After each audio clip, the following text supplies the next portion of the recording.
రాష్ట్రాల్లో వస్తున్నప్పుడు మన రాష్ట్రంలో ఎందుకు చేస్తలేవు, మన రాష్ట్రంలో రైతుల ఉసురు ఎందుకు పోసుకుంటున్నావు అని చెప్పి అడుగుతా ఉన్నా. ఇవాళ నేను మొన్ననే పార్లమెంట్లో మాట్లాడినా, మళ్ళీ ఇవాళ ప్రధానమంత్రి గారికి ఎందుకంటే మా ప్రధానమంత్రి గారు చాలా పాజిటివ్ ఉంటాడు కాబట్టి, రైతు ఓరియంటేషన్లో పనిచేసే ప్రధానమంత్రి గారు కాబట్టి, గ్రామీణ ప్రాంతాల్లో రైతులు ప్రేమించే ప్రధానమంత్రి గారు కాబట్టి, ఇవాళ మా గడ్కరీ గారు ఎన్ని వేల కోట్లైనా ఖర్చు పెడదాం, ఎన్ని లక్షల కోట్లైనా ఖర్చు పెడదాం, కానీ మనకు సంతోషకరమైన పద్ధతుల్లో రోడ్లు వేసుకోవాలి తప్ప ఏడిపించుకుంటా సూసైడ్ చేసుకుంటుంటే మనం ఆనందపడి రోడ్లు వేసుకోవడం లేదని చెప్పి వాళ్ళు అంటూ ఉన్నారు. కాబట్టి నేను ప్రభుత్వానికి వినమ్రంగా విజ్ఞప్తి చేస్తున్నా, ఒక హెచ్చరిక కూడా చేస్తున్నా. ఇప్పటికైనా జరిగిన నష్టం జరిగిపోయింది.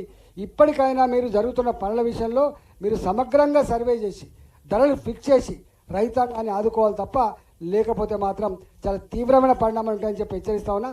అవసరమైతే మేమే రైతుల పక్షాన, ఎక్కడైతే రోడ్ల నిర్మాణం జరుగుతూ ఉందో మేమే రైతాంగం పక్షాన పాదయాత్రలు చేసి రైతులకు అండగా ఉండి మీ మెడలు వంచి ఈ ధరలు సవరించే ప్రయత్నం చేస్తాం. కేంద్ర ప్రభుత్వంలో మేము ఉన్నాం కాబట్టి డెఫినెట్గా మేము రైతాంగాన్ని ఆదుకునే ప్రయత్నం చేస్తామని చెప్పి మనం చేస్తూ ఉన్నాం. ఇవాళ మా రైతులు కూడా వచ్చిన వాళ్ళంతా కూడా రైతుల ఉసురు పోసుకోవద్దు, ఎద్దేడిసిన వ్యవసాయం బాగుపడదు, రైతు ఇచ్చిన రాజ్యం బాగుపడదు. రేవంత్ రెడ్డి నీకు ఓట్లేసి గెలిపించిండ్రు, నువ్వు మర్చిపోకు. ఇవాళ రైతులను వేధిస్తూ ఉంటే, రైతులు చనిపోతూ ఉంటే, రైతులు ఇలా కంటి మీద కొనుక్కు లేకుండా టెన్షన్ పడుతూ ఉంటే నువ్వు చూస్తూ మురిసిపోతే మంచిది కాదు సుమా.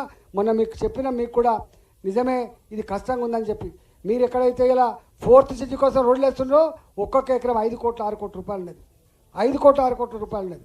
కానీ ఇది విలువ 20 లక్షల 30 లక్షలు ఉంది. అందువల్ల రైతాంగం విషయంలో కూడా ఈ సమస్య పరిష్కరించాలని చెప్పి కోరుతున్నా.